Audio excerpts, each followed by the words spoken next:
Assalamualaikum warahmatullahi wabarakatuh. Jumpa lagi di channel Youtechnoid. Kemarin kita sudah membahas tentang cara kerja dari capacitive soil moisture sensor dengan skema seperti ini. Ini adalah rangkaian analognya. Sekarang kita akan melanjutkan untuk dalam proses pembuatannya dan langsung melakukan pengetesan sensor yang sudah kita buat. Oke, saya akan jelaskan secara singkat lagi. Ini adalah rangkaian capacitive soil moisture sensor atau sensor kelembapan tanah yang bersifat kapasitif. Dia lebih tahan lama ketimbang yang model resistif ya, seperti ini. Karena yang model kapasitif itu tidak langsung terkontaminasi atau terkontak dengan tanah dan air sehingga lebih tahan lama dari korosi. Oke, untuk cara kerjanya di sini ada rangkaian penghasil gelombang PWM atau gelombang kotak dengan menggunakan IC 555 dengan frekuensi 1,5 MHz. Di beberapa referensi saya melihat ada seorang YouTuber itu mengukur frekuensi dari soil moisture sensor buatan pabrik seperti ini. Itu frekuensinya sekitar 320 kHz. Kemudian setelah itu ada RC filter yang terdiri dari resistor dan probe-nya ini yang kita tancapkan ke tanah. Ini adalah kapasitif sensornya. Ini bisa berfungsi sebagai kapasitor ya, seperti ini. Kemudian setelah itu di RC filter ini gelombangnya akan berubah menjadi gelombang segitiga yang tadinya dari gelombang kotak menjadi gelombang segitiga. Kemudian ada rangkaian peak detector ini untuk mengubah gelombang segitiga ini menjadi tegangan analog atau tegangan DC. Oke, di sini saya sudah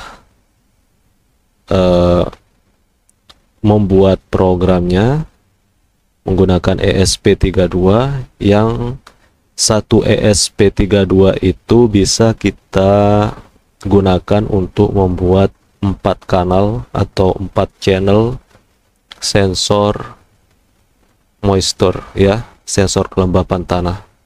Dengan hanya satu buah ESP32 kita bisa menghasilkan 4 sensor.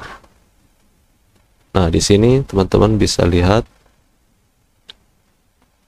di bagian ini adalah ESP32-nya. Kemudian ini adalah sensornya yang sudah saya tancapkan tadi.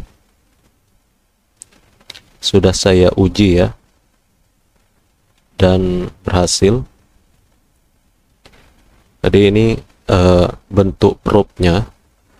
Ini saya desain menggunakan aplikasi CAM namanya FreeCAD, ini versi gratisan. Kemudian saya ukir menggunakan mesin CNC. Sama seperti cara membuat PCB ya. Jadi di sini sudah saya tancapkan probe osiloskop. Yang bagian ini adalah penghasil gelombang PWM-nya, kemudian yang ada di resistor ini adalah RC filternya sesuai dengan rangkaian di sini.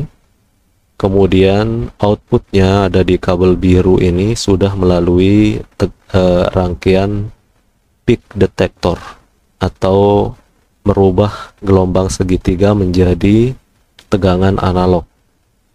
Kita akan langsung lihat di osiloskopnya. Oke, yang warna kuning ini adalah gelombang kotaknya. Kemudian setelah melalui RC filter, setelah melalui rangkaian ini, gelombangnya menjadi segitiga. Ini yang warna biru ya. Kemudian di bagian outputnya itu sudah berupa tegangan analog. Jadi kalau kita lihat di osiloskop itu nanti bentuknya itu garis lurus horizontal. Oke, selanjutnya kita akan melakukan pengujian sensor yang sudah kita buat. Di sini saya sudah siapkan tanah kering di dalam gelas, kemudian probe sensor kelembapannya sudah saya tancapkan.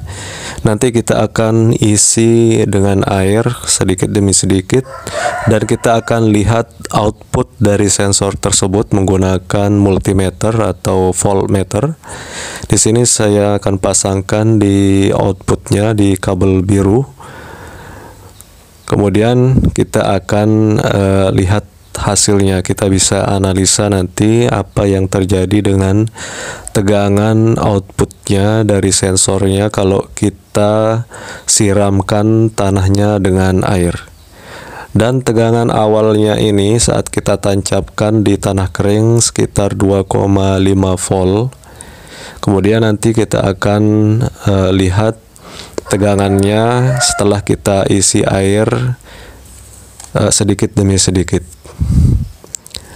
Oke, dan sekarang kita akan isi dengan air, dan tegangannya mulai turun menjadi 2,33 volt yang tadinya 2,5 volt. Dan ini kalau kita lihat air yang di tanahnya ini agak susah menyerap ya. Nanti kita lihat perlahan-lahan apakah semakin banyak air yang masuk ke dalam tanah, itu tegangannya akan semakin turun. Kita akan tambahkan airnya sedikit demi sedikit lagi, dan kita lihat ternyata tegangannya turun lagi karena semakin banyak intensitas air, kapasitas air di dalam tanah, jadi tegangannya semakin turun. Kita akan coba tambahkan lagi airnya, kemudian tanahnya kita tusuk-tusuk dulu supaya penyerapan air semakin cepat ke dalam tanahnya. Kemudian nanti kita akan lihat lagi berapa tegangannya, apakah semakin turun lagi, semakin rendah lagi atau tidak. Kita akan langsung tambahkan air sedikit demi sedikit, dan teman-teman bisa lihat di situ perubahan tegangannya dari 2,2 menjadi 2,1, dan kelihatannya semakin turun lagi. Di sini kita bisa menyimpulkan bahwa semakin besar kapasitas air di dalam tanah ini, maka tegangan dari sensor itu akan semakin kecil, semakin menurun. Dari data yang kita dapat, kita bisa olah datanya tersebut. Nanti kita bisa mengetahui bahwa tanah ini kering sekali, kemudian intensitas airnya sedikit, sedang maupun banyak ya, dengan melihat data yang sudah kita dapatkan ini. Di sini dari awal tegangannya saat kering itu 2,5, dan sekarang air di dalam tanah sudah mulai penuh ya. Itu sekarang sudah mencapai tegangan 1,9 volt, dan kelihatannya masih turun ya. Seperti ini, udah 1,8 volt.